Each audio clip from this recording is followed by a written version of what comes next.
It's August 2022, so what's happening in Star Citizen and on the BoredGamer channel this month? Firstly, who won our July ship giveaways? So we had a Nomad, which included a hover quad and a game package for Star Citizen. That goes to Entropy, so congratulations for that. We also have a Hull A cargo hauler, which goes to Stabilitas. Again, that's with a game package and lifetime insurance and all that jazz. For August, we have a new giveaway for an RSI Scorpius Heavy Fighter. This powerful two-seater heavy fighter allows you to live your dreams of piloting an X-Wing, potentially with a buddy, if you can attract one of those. And it comes with access to Star Citizen and lifetime insurance for the ship as well, so you don't need anything else. Bam! You can just get into the game if you win. All you need to do to be in for a chance of winning that is comment on any of my videos made during the month. More details in the description below. Alpha 3.17.2 has gone live and is running the Siege of Orison and Jump Town events on different days for the next week or two. The events are on for the whole day they're scheduled for, and they change over at 12 midnight UTC. I'm going to link the schedule down below for all of that so you can get involved. It is worth getting involved. These events are absolutely fantastic. Me and Zin are going to be playing and covering all of those new features in some detail for that 3.17.2 patch. And Zin and I can now sit down and actually play a load of Star Citizen gameplay relatively uninterrupted with some quite solid gameplay loops, and there's some very interesting sort of accessibility and changes and lots of different sort of gameplay that's now come to the surface with this latest 3.17.2 patch. So we're going to be doing some videos that focus on Reclaimer derelicts and missions, colonial outposts, and AI reinforcements, because the AI reinforcement tech and the ability for the nav mesh stuff, so NPCs actually able to walk on the surfaces of planets and follow players around some of these points of interest, is really fantastic. We've got the Siege of Orison, which is sort of like the main event here with 3.17.2. We'll be covering that. We'll be playing it a few times. We've got Jump Town, so we might be doing some footage of Jump Town. Jump Town hasn't really changed that much, but there have been a little few tweaks and stuff, so, and there's new vehicles and things and there's significantly higher player server caps as well, which I suppose could change Jump Town, so we will be checking that out. There's illegal delivery missions, there's relic hunting, so there's some cool little things to find, and there's some new bits and bobs that have been added to the loot pool as well. Also, older missions and gameplay mechanics like mining, refining, they've been affected, and general accessibility to the game has been affected as well. So we're going to be checking out combat beacons, taking a deeper look at the dynamic universe sim, how that connects together. I'm doing some medical rescue gameplay, hopefully, because it works pretty well in the Siege of Orison. Assaulting the admin platform and barge in the Siege of Orison as well, because I don't think we've actually got any footage of that yet. But I'm really enjoying the 3.17.2 patch. Every player has been given at least 1 million Alpha UEC as well to give them a kickstart in that live build. After Cloud Imperium had sort of overly complicated the original, what was meant to be a little stipend for playing in the previous patch, it all got a bit complicated. We will get a state of the game out probably later this week or early next. I want to check out Jump Town and play a little bit more of the Siege of Orison. There still are some erratic bugs with 3.17.2 though, but Cloud Imperium are now actually able to hotfix a lot of this stuff. They're able just to sort of deploy it on the live build without the need for a client patch, which is pretty awesome. So less in the forms of disruption and more in the way of fixes and tweaks that Cloud Imperium can actually deploy pretty easily. For me, this 3.17.2 patch is the best patch we've had by some margin. And I'm sure that some people are having problems with it, but largely, especially with all the new sort of tweaks for the network stuff and the larger player caps and the sort of Siege of Orison and more missions and more accessibility, yeah, it's pretty good. Obviously, Cloud Imperium do need to fix the elevator problems, which seem sort of to erratically turn up. Something quite exciting is Star Citizen Alpha 3.18 should begin its early Evocati testing later this month. Probably next week in my opinion, but we'll have to wait and see. Cloud Imperium estimate that it's going to be a 2 to 3 month test cycle, and a large portion of that test will be in the Evocati phase, most likely.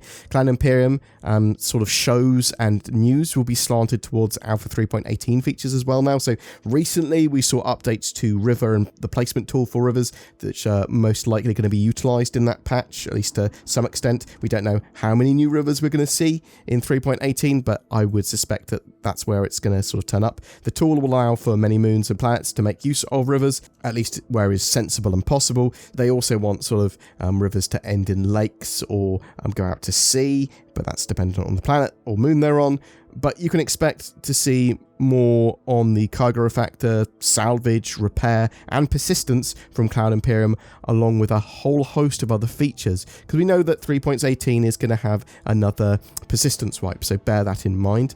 Now, although testing of that patch is probably starting in Evocati later this month, I can't talk about the specifics of an Evocati patch when I'm testing it, because I myself am an Evocati member, and I am NDA'd, non-disclosure agreemented, to not talk about those specifics of patch notes and what I'm testing. Obviously, if Cloud Imperium make anything public, or I'm sure anything, we can discuss that, but I'm hoping that tests go well, so they can open up to the first wave of PTU testing in the not too distant future. Then Zin and I can actually really drill down and look at all those different features and what's going on and what's sort of buggy, what's not, what we're sort of getting with that 3.18 patch in a more hands-on way. That 3.18 patch will probably be the most influential and groundbreaking patch so far, but it is going to be eclipsed by what we're looking forward to with Alpha 4.0, and we could get Alpha 4.0 in super early testing by the end of the year, although it's much more likely sort of early next year. There's so much content in that 3.18 patch still. Plenty to go wrong, lots of bugs that will need fixing, and we don't know the full extent to what Cloud Imperium want to even put in that patch yet. So stay tuned for that in the coming weeks. August should be the time that Cloud Imperium gives us a solid indicator of a lot of its content, with updates on the roadmap and the monthly reports and that sort of jazz. What did we see last year in August? Because we've got lots of other stuff that probably might happen. So we had a free fly in August last year. We had the return of Xenothreat, and we had the start of the Ship Showdown, where players vote on their favourite flyable ships in various head-to-head vote-offs, and the top 4 get special skins made for them later in the year and then distributed to the owners of those ships. So if you want a special skin made for a ship that you have, maybe vote for that ship. Last year's winner of that was, controversially, the Argo Cargo, sort of more memed in as the winner. But you can expect the Ship Showdown to start later this month, and potentially we could see Xenothreat come back for another return, another round, along with a free fly. Why not? I'm sure they want to test out sort of the Xenothreat event again, with all the sort of updates in 3.17.2. We know that Cloud Imperium have been working on some other ships and vehicles as well, so we could see another straight-to-flyable sale or concept later this month, maybe, though Cloud Imperium might want to save that for later in the year. Moreover, I am expecting to have quite a bit of ship info from the roadmap and monthly reports this time. Talking about the monthly reports, we should see them later this week for the Persistent Universe and Squadron 42. I'll be covering those in some detail, and they should be pretty good for info on Alpha 3.18. We will have a couple of roadmap updates throughout August. That should give us a load of 3.18 info, maybe expand what the plans are for later this year with 3.19 at the end of the year as well. That would be cool to see. Something quite interesting and cool, I was able to see an annular eclipse and various other phenomena courtesy of Curvature, a subsidiary of Deep Space Crew that focus on exploration in Star Citizen. So they basically spent many weeks organising and actioning some scientific study stuff of the Stanton star and the Star Citizen engine, really, and how it relates to real-life phenomena. So I'll go into more details of this at some point, but it was a really cool experience. We saw various eclipses, the Doppler effect in reverse, and a load of real-life phenomena sort of recreated in engine. And some of it, and some of the sort of features of that, Cloud Imperium might not even be aware have turned out so accurate. So I'm pretty impressed by these players and by CIG. There was a fake account as well on my YouTube pretending to be me and post up some sort of contact me on Telegram stuff. This is a scam. It's not me. I don't use Telegram.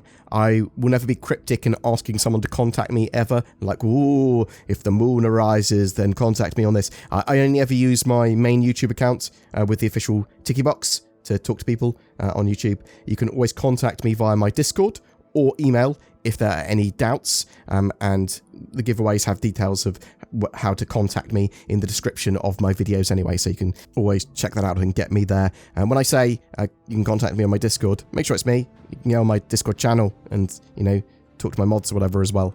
I am going to be shilling for Nord products as always this month. I'll get a new Nord ad up tomorrow, but if you're looking for a VPN which will protect you, you can use the links for discount down below, or just go to nordvpn.com/BoredGamer.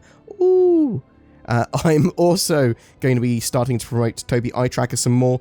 It's fully integrated into Star Citizen. You can use your eyes to give you some more immersion and some more sort of high-end control for a load of cool stuff in Star Citizen. And you can start to use my code, BoredGamer, in the coupon section when you buy one for a discount. And there's links down below. That offer should be going live later today, if it's not already live. So if you put the coupon in there and it goes, no coupon exists, then it will later on today. I would like to thank my channel members who go the extra mile each month and pay a little subscription fee to help support the channel, along with my Patreons. You can click the join button under any of my videos, or the links to Patreon if you want to be insanely generous and also help.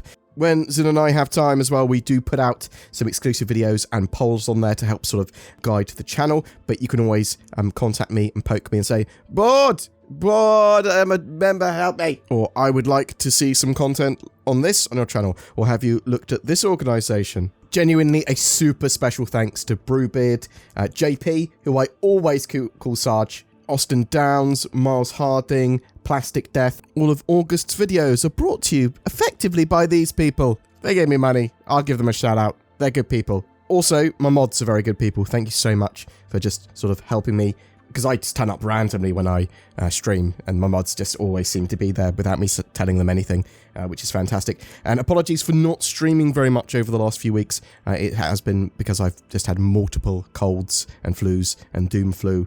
Yeah, so I had a cold, then expected doom flu, then another cold again, and then that paired with a bad back that I've got at the moment have not been great. I've gained a bit of weight, generally because I haven't been able to exercise so much, but I've been eating more. Hum nom nom. I'm probably going to go on sort of keto or low carb diet again, starting this week, so wish me luck. I will be streaming again regularly. I plan to stream at least 2 times a week. I sometimes don't even get 1 time a week to stream at the moment because I am lazy. Apologies, I've just been ill. But Zin and I have been playing a lot of Lost Ark and Star Citizen's Siege of Orison. I'm really looking forward to Mortuary Assistant, which comes out tomorrow, I think, at time of recording. But boom, that's it. That's your August update and what we're planning to do on the channel and what we're expecting from Star Citizen. Thank you so much for your continued support, whether you like, comment, subscribe, share the videos, or even go the extra mile as a channel member or Patreon. What are you looking forward to this month, though? What do you think of the Alpha 3.17.2 build? Have you been able to play in the Siege of Orison? Are you looking forward to playing in Jumptown? Do you have any topics that you'd like me and Sin to sort of cover in our Star Citizen podcasty thing that we do? Whatever your thoughts, I'd love to hear from you in the comments below.